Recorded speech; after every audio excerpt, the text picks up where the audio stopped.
जी, अस्सलाम वालेकुम। मेरा नाम डॉक्टर महबूब अहमद है और मैं यहाँ पे as a skin specialist primary care clinic पे बैठता हूँ। अ, आज जो हम टॉपिक पे बात करने जा रहे हैं वो है एक्जिमा। एक्जिमा एक बहुत ही कॉमन बीमारी है जो कि लोगों में पाई जाती है। स्किन के ऊपर रैशेस बनते हैं, इचिंग होती है, उनका लाइफ बैलेंस जो है वो बहुत ज़्यादा डिस्टर्ब कर देती है। तो आज हम इसके ऊपर बात करेंगे कि एक्जिमा बेसिकली है क्या, इसकी क्या क्या टाइप्स हैं और इसको हम किस तरह से ट्रीट कर सकते हैं। एक्जिमा बेसिकली स्किन की एक क्रॉनिक इन्फ्लेमेशन होती है जो कि हमारे अपने ही इम्यून रिस्पॉन्स की वजह से ट्रिगर करती है, किसी भी चीज़ के साथ टच होने की वजह से, या फिर कोई ऐसी चीज़ जिसके साथ आप एलर्जिक हैं, वो जब आपके स्किन कांटेक्ट में आती है तो वो आपकी स्किन के अंदर, बॉडी के अंदर जो हमारा इम्यून रिस्पॉन्स होता है वो ट्रिगर करता है और वो स्किन के ऊपर इन्फ्लेमेशन कॉज कर देता है। तो ये हाईली इंटेंस होता है, इचिंग कॉज करता है, जिसकी वजह से एक बड़ी एम्बैरेसमेंट भी कॉज होती है। लोगों के अंदर ऐसे इचिंग करना, लोग इसको बुरा समझते हैं। तो अगर हम इसकी टाइप्स की बात करें तो टाइप्स में हमारे पास जो मोस्ट कॉमनली पाई जाती है ये atopic dermatitis, atopic eczema. Atopic eczema के अंदर क्या होता है कि जिन बच्चों को ख़ास तौर पे हे फीवर या फिर किसी चीज़ के साथ एलर्जी होती है जब वो यूज़ करते हैं या कि वो उन चीज़ों के साथ कॉन्टैक्ट में आते हैं, तो उनकी बॉडी के ऊपर ये इम्यून रिस्पॉन्स ट्रिगर होता है। उनकी बॉडी पे जो फ्लेक्सर सर्फेसिस होती हैं वो उनके ऊपर रैशेस बन जाते हैं। अब ये रैशेस किस तरह के होते हैं? रेड कलर के बनते हैं, इंटेंस इचिंग कॉज करते हैं और ये मतलब बच्चों के जो है वो मतलब इचिंग करने की वजह से बाज़ दफ़ा ज़ख़म भी बन जाते हैं।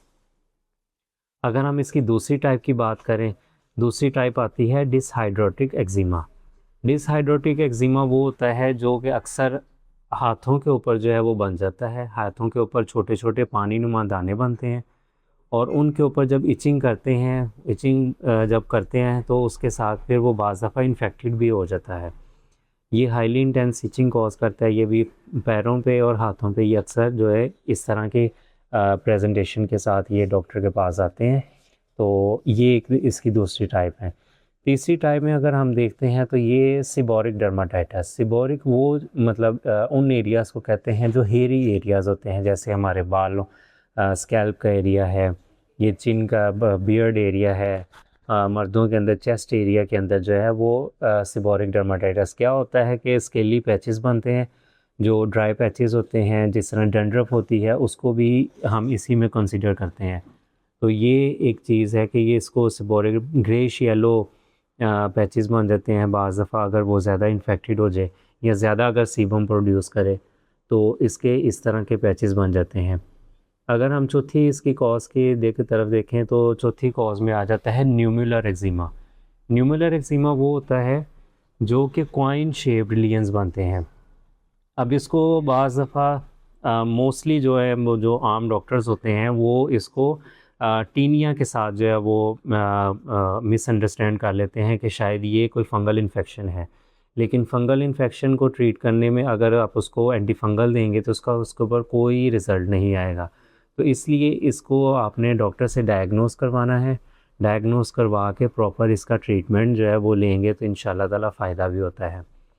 अगर हम इसकी last not but not the least cause अगर जो मोस्ट कॉमनली पाई जाती हैं, वो है स्टेसिस एक्जिमा। स्टेसिस एक्जिमा वो होता है जो कि हमारी जो टांगें होती हैं, जिन लोगों को ज़्यादा खड़े रहने का काम होता है, जैसे जो पुलिस ऑफिसर्स हैं, कुछ शॉप्स के अंदर जो है शॉपकीपर्स हैं वो अक्सर खड़े रहते हैं। तो उनके अंदर ये ट्रेंड पाया जाता है कि उनकी जो है ना स्टेसिस पूलिंग होना स्टार्ट हो जाती है टांगों के अंदर ब्लड की, जिसकी वजह से ब्लड जब स्टेसिस होता है तो वहाँ पे स्किन के ऊपर जो है स्किन डिस्कलरेशन होने लग जाती है, इचिंग कॉज करता है और अक्सर वहाँ पे अल्सर्स भी बन जाते हैं। तो इसको हम स्टेसिस एक्जिमा कहते हैं। अब हम अगर इसके ट्रीटमेंट की बात करें तो ट्रीटमेंट में सबसे पहले हमने इसकी कॉज को देखना है, कॉज को रूल आउट करना है। इसमें कुछ टेस्ट भी किए जाते हैं, अकॉर्डिंग टू द कंडीशन इसको ट्रीट किया जाता है। जो main stay of the treatment होता है वो है टॉपिकल स्टीरॉयड्स।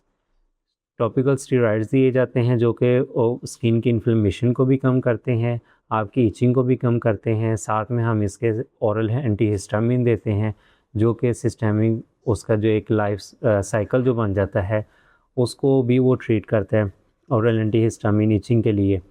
और साथ में इसके अगर अब फेस के ऊपर है, जैसे जो फेस का जो एरिया है या फिर जो बटक का एरिया जो होता है, अगर वहाँ पे ये कुछ इस तरह की प्रेजेंटेशन हो तो वहाँ पे हम स्टेरॉइड फ्री जो प्रिपरेशंस है वो यूज़ करते हैं।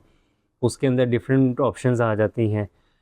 लेकिन जो स्टेसिस एक्जिमा है उसकी सबसे पहले हमने उसकी कॉज को रूल आउट करना है, कॉज को ट्रीट करेंगे तब ये जाके ये ट्रीट होता है, वरना अगर आप इसके ऊपर टॉपिकल ट्रीटमेंट करते रहें तो उसका कोई फ़ायदा नहीं होता। तो ये कुछ टाइप्स हैं जो कि आज हमने डिस्कस की हैं, इसका ट्रीटमेंट हमने डिस्कस किया है। और नेक्स्ट वीडियो में इंशाल्लाह ताला हम एक नया टॉपिक लेके आएंगे, तो आप हमारे साथ जुड़िए रहिए, हमारे चैनल को सब्सक्राइब करें ताकि आपको स्किन के हवाले से डिफरेंट वीडियोस आपके पास आती रहेंगी, आपको इन्फॉर्मेशन मिलेगी। और अगर आपको कोई भी मसला हो तो आप हमसे रब्ता भी कर सकते हैं।